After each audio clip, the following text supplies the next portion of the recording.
సింగరేణి కుంభకోణం రామగుండం విధ్వంసానికి కారణమైన కాంగ్రెస్ పార్టీకి బుద్ధి చెప్పేలా కార్పొరేషన్ ఎన్నికల్లో బీఆర్ఎస్ పార్టీ అభ్యర్థులను గెలిపించాలని మాజీ మంత్రి రామగుండం ఎన్నికల ఇన్ఛార్జ్ కొప్లె ఈశ్వర్ కార్మికులకు ప్రజలకు విజ్ఞప్తి చేశారు. ఆదివారం సాయంత్రం గోదావరికరలోని టీబీజీకేఎస్ కేంద్ర కార్యాలయంలో ఏర్పాటు చేసిన మీడియా సమావేశంలో కొప్పుల మాట్లాడుతూ కాంగ్రెస్ ప్రభుత్వ వైఖరిపై మండిపడ్డారు. ఎన్నికల సందర్భంగా ఇచ్చిన హామీలను విస్మరించడమే కాకుండా గడిచిన 2 సంవత్సరాల కాలంలో రేవంత్ రెడ్డి ప్రభుత్వం నిరంకుశ పాలనను కొనసాగిస్తుందని ఆరోపించారు. కాంగ్రెస్ అధికారంలోకి వచ్చినప్పటి నుండి సింగరేణి సంస్థలో 6,000 కోట్ల రూపాయల కుంభకోణం జరిగిందని చెప్పారు.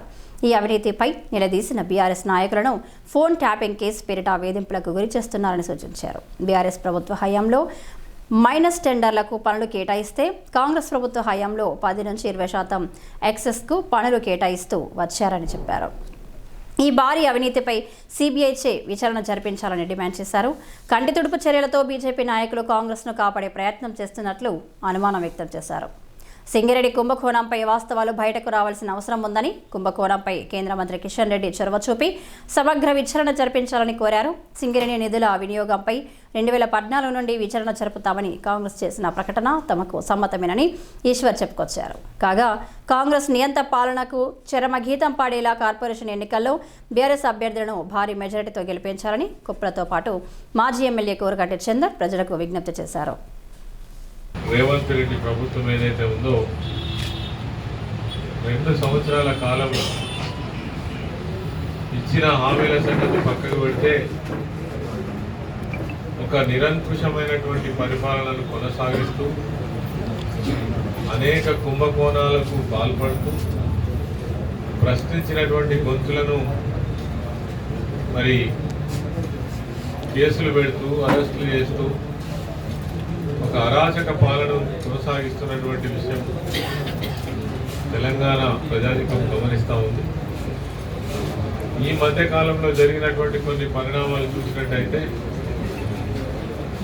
గతంలోనే ప్రతి విషయం పైన ప్రశ్నిస్తున్నటువంటి బీఆర్ఎస్ పార్టీ నాయకులు, ముఖ్యంగా BRS party working president KTR గారు కావచ్చు, హరీష్ రావు గారు కావచ్చు, పార్టీలో ఉన్నటువంటి సీనియర్ నాయకులు కావచ్చు, అనేక విషయాలలో ఈ ప్రభుత్వం చేస్తున్నటువంటి ప్రజా వ్యతిరేక విధానాలను, చేస్తున్నటువంటి కుంభకోణాలను ఎప్పటికప్పుడు నిలదీస్తుంటే రకరకాల పద్ధతులతో మరి వాళ్ళను అణచివేయాలనేటువంటి ప్రయత్నం జరుగుతూ ఉంది. ఏమీ లేనట్టయితే మేము అడుగుతున్నది ఒకటే, ఏమీ లేనట్టయితే మీరు నైని బ్లాక్ను టెండర్లను ఎందుకు రద్దు చేశాడు?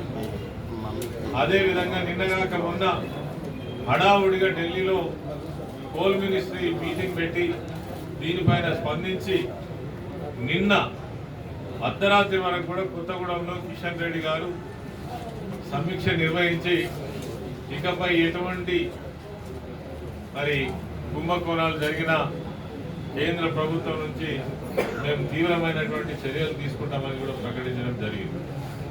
మేము అనేది ఏంటంటే కేవలం కంటి తుడుపు మాటలు కాదు, ఏదో రివ్యూలు నిర్వహించి సమీక్షించి వదిలిపెట్టడం కాదు. మేము డిమాండ్ చేసేది ఒక్కటే, సిబిఐ ద్వారా సిబిఐ ఎంక్వైరీకి ఆదేశించండి. మొన్న కూడా మాట్లాడినప్పుడు ఏంటంటే కిషన్ రెడ్డి గారు ఏం చెప్తారంటే, రాష్ట్ర ప్రభుత్వం అనుమతిస్తే మేము సిబిఐ ఎంక్వైరీ చేస్తాము అని. రాష్ట్ర ప్రభుత్వం ఎందుకు అనుమతిస్తుంది? వాళ్ళే కదా కుంభకోణం చేసింది. స్వయాన ముఖ్యమంత్రి బావమర్దే కదా ఈ తప్పులో ప్రధానమైనటువంటి నిందితుడు. మరి వాళ్ళెందుకు సిబిఐ ఎంక్వైరీ వేయమని అడుగుతారు?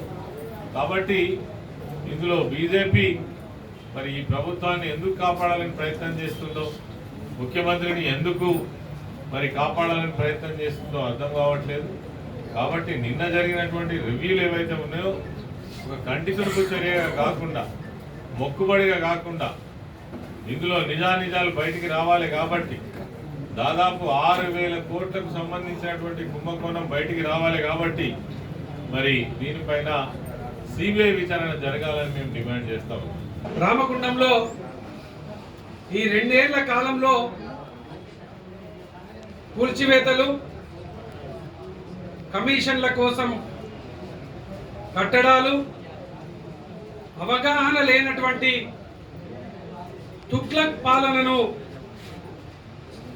ఈ యొక్క కాంగ్రెస్ ప్రభుత్వం ఈ 2 ఏళ్ల కాలంలో చేస్తా ఉన్నది.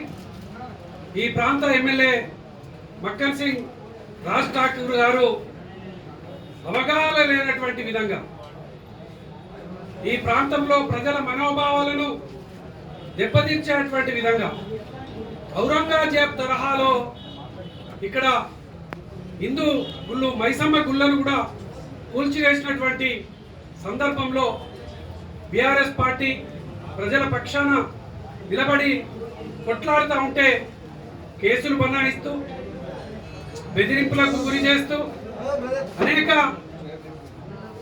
ఇబ్బందులు పెడుతున్నటువంటి ఈ యొక్క 2 ఏళ్ల పాలనలో గతంలో కేసీఆర్ గారి పాలనలో పట్టణ ప్రగతికి ₹1 కోటి ప్రతి నెలకు వస్తూ ఉండే. 20 నెలల్లో ₹1 వచ్చినటువంటి దాఖలాలు లేవు ఈ ప్రభుత్వం ద్వారా.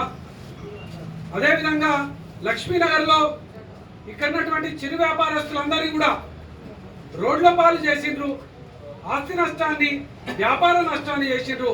ఒక్కరికి కూడా ₹1 కూడా నష్టపరిహారం ఇచ్చినటువంటి దాఖలాలు లేవు.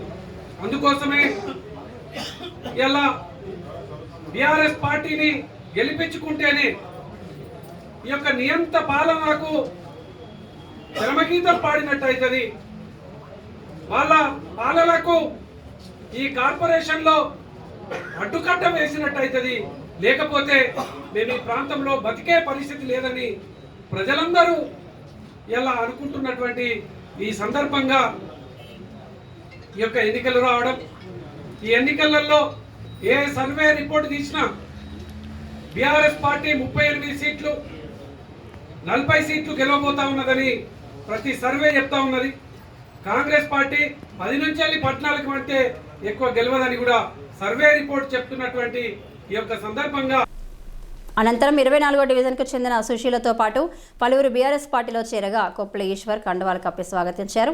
ఇంకా ఈ మీడియా సమావేశంలో బీఆర్ఎస్ నాయకులు కౌశిక హరి, గోపు ఐలయ్య యాదవ్, పిటి స్వామి, మూల విజయారెడ్డి, నడిపెల్లి మురళీధర్రావు, కల్వచెల్ల కృష్ణవేణి, బాదే అంజలిదేవి, గుంపుల లక్ష్మి, బొడ్డు రవీందర్, పర్లపల్లి రవి, పాముకుట్ల భాస్కర్, చిలికలపల్లి శ్రీనివాస్, కవంపల్లి కనకలక్ష్మి, రమ్య యాదవ్, సంధ్యారెడ్డి తదితరులు పాల్గొన్నారు.